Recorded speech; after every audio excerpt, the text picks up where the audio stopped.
మాయనా ఏమన్నా మాయన ఏమన్నాడు మాయని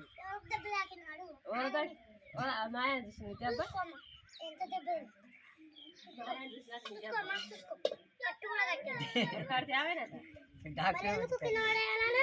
ఎందుకు కారా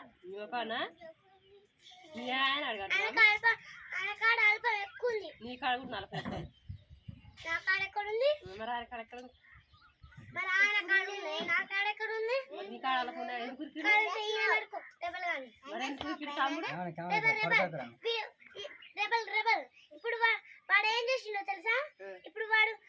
సన్ని డోమలు పడేలే పడేసిండు పడతావు మరి ఊరని పడతారు రేవలు కూడా పడేయడా